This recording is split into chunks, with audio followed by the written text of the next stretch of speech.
Hey there, and welcome to my first Alien Romulus figure review. Start things off, we're going to be breaking down the unique Alien Romulus accessory pack. This is one of two recently released Alien Romulus products that Neca has brought us, featuring unique pieces from the latest entry of the Alien film universe. Let's jump in! Alright, I'm going to be conducting this review a little bit different than my usual reviews that I do on this channel due to the fact that I don't believe I've done an accessory pack, honestly, at this point in my YouTube channel. But essentially what we're going to do is we're going to look at each piece, and then for that, we're going to compare various pieces to the past of what Neca has released. So, for example, the face huggers, the chest bursters, the pulse rifle, and such. And we'll just kind of go on, and I'll kind of give you my 2 cents at the end to see if this is worth it, if you feel like it's something that you need, and if it's something that I recommend to everyone. So the box of this is pretty well in line with everything that you've seen from the marketing of Alien Romulus with the red, predominantly, and then a little bit of hint of green and white throughout. One side of it reading Alien Romulus Accessory Set, and then the other side promotional shots of what we have and is included in the accessory set. Once again, on the top, it is just Alien Romulus. And for the back, it's kept pretty simple for the most part, just showcasing everything that's included with this right here, and a little read-up if you want to go ahead and pause and read that. There's not much to it really. So, simplistic, I don't mind it. It's something that shows you exactly everything's in there. Nothing is hiding around in the back or at the bottom that's kind of missed. You get to see everything in plain sight. And I gotta say, this right here, this is the main event. This fossilized asteroid right here of the big chap. So let's talk about this piece right here. Now, I'm not going to give you any context of how it fits in the movie, because if you haven't seen the movie, I urge you to go ahead and check this out right here. But this does play a role in the film, and if you've already seen it, then you already know what's up. Predominantly, it is painted, say, a bronze and kind of like a black color with the big chap. It does have a few seams on the side that are kind of noticeable. However, though, this isn't a huge drawback to me, in my opinion. I do love the fact this is not just a simple oval shape. There's just a lot of different texture all around on the top. And here's a look at the side right here that you're going to see right here. Let's go ahead and give you guys kind of like a little 360 spin all the way around so you can see it. Now, my favorite thing about this is the fact that this is a bit more than what I anticipated. And I'll explain why in a moment. But first, I do want to go ahead and say I love just how when you look at this right here, you have the tail right here, it goes all the way around, and you can kind of tell it just kind of goes into the asteroid. So we're not 100% seeing the big chap. There is part of his body that is still within the rest encased. But let's turn it around and go to the back right here. And here is the extremely creepy back right here. My favorite part though, this right here. The fact that we have a nail hole included on this right here. So you can go ahead and you can hang this up on the wall. And when I got this in the mail, or no, even further back, when I first saw pictures of this online and found out that was there, I was like, I know exactly where I'm putting this piece. And it fits in perfectly with this wall. That said, I love the inclusion of that because of the fact that, in general, I was thinking, okay, I'll just set it somewhere up on my shelf. And just putting it on the wall, it just looks a bit better in my opinion. Now, you can display it however you wish. I mean, if you just want to go ahead and put it against, say, in your collection, if you want to put it against the back, or if you just want to go ahead and lay it down like such. However, though, it is a perfect wall piece in my opinion. And I'll be honest, if Neca were to make this larger, I would probably advocate for that, honestly, if they were to do that. And I'd buy it because this is an awesome piece right here. And I love the fact that it was included with the accessory pack rather than being overlooked. I'd like to see more stuff like this. Next accessory is our Model F44 AA pulse rifle. The first time that we have seen a pulse rifle in an Alien movie since the second Alien movie, which to me is kind of wild. We're going to go ahead and do a comparison to the original pulse rifle that we saw in Aliens. But as you can tell, it does make use of predominantly white. And then for that, we do have some red right here at the end. It does seem to have some of that military green kind of around the handle and right here going on around. We also have this little piece as well too, and the strap. Simple, nothing much to it. It doesn't do much of anything. It's not like you can pull anything back. And here is a size comparison between the two pulse rifles. As you can tell, the original pulse rifle is significantly larger, the ones that were used by the Colonial Marines. Keep in mind that the pulse rifle from Aliens is also more advanced than the one that we saw in Romulus due to the fact that Romulus takes place before Aliens. Alright, nextly we've got our cryoframe case for the facehuggers. This thing right here was kind of interesting to me due to the fact that it is a little tough to open up. Now we have a few additional pieces where we have the one to where it's kind of like thawing out the face hugger right here. This kind of process is beginning. And then after that, we have one more to where the face hugger can essentially escape. Now, we have a few face huggers included in right here, but what I'm going to go ahead and show you that I did, I have one of these extremely blunt, do not use a sharp object, please, but one of these extremely blunt cutters right here, where what I went ahead and did is I went ahead and just kind of popped this in the top and just kind of went all the way around slowly. Do not apply too much pressure to this handle, please, right here. That's one thing, because you will risk breaking the handle, but from there, it's pretty simple. It comes on apart. And then after that, you should be able to assemble it. So let's see what I can do right here. So if you need a little tutorial and some help on going ahead and putting this back together, so essentially what you're going to do is you're going to follow the outline right here. Find the piece and how you want to customize it. And just after that, you just kind of like press it. And it should be nice and snug. As for the other side, you should be able to get it away with not exactly aligning them. Because if you do align them, that will cause problems. And obviously, you want one side to be reflecting the outside right there. So keep that in mind. And then finally, you'll go ahead and press around the sides and you should be able to bring them together 100%.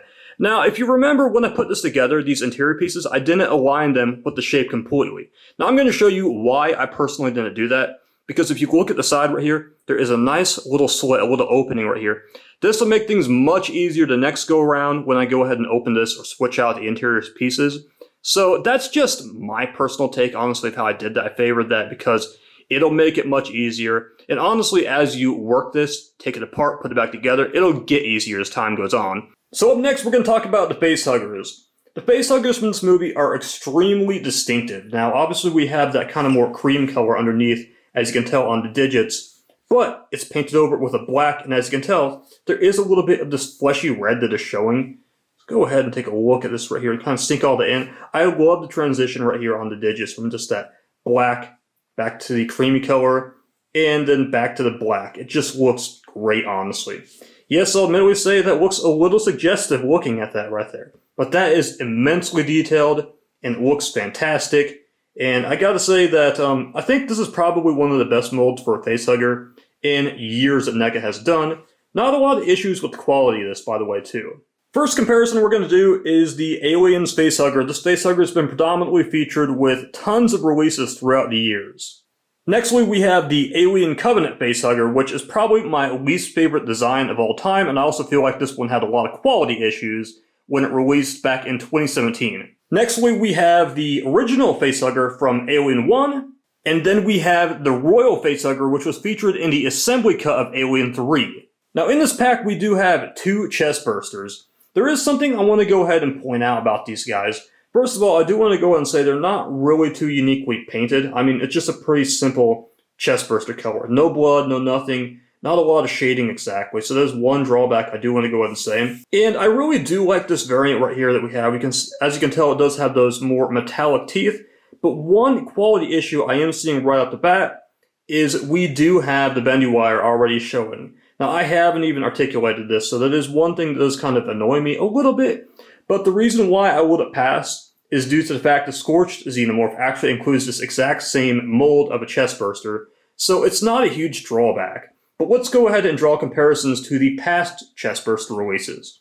First chest burster we'll be looking at is the Aliens chest burster. Now, obviously, you can tell there is a big difference between these two when you go ahead and just look at the coloration. Now, keep in mind that this release on the top has been released so many times with lots of different paint variations, but they've all included blood, which I feel like is something that should have been included on this Romulus one. Nextly, we're bringing in a comparison of the original chest burster to the Romulus one. Now, obviously, you can tell a lot more blood and detail going on in this one versus the Romulus one. So the Romulus one kind of takes a drawback as far as paint apps. And then lastly, we have the Queen chest burster, which was seen in the theatrical version of Alien 3. This one right here doesn't have a whole lot going on in paint apps. It's pretty similar to the Romulus one. However, one thing I do like about this one is it does stand a little bit more as opposed to pretty well all the other ones, which kind of have issues doing that. So that is one thing I do want to say. Now, we do have two other unique facehuggers that were never exactly included with any other figures or sets before.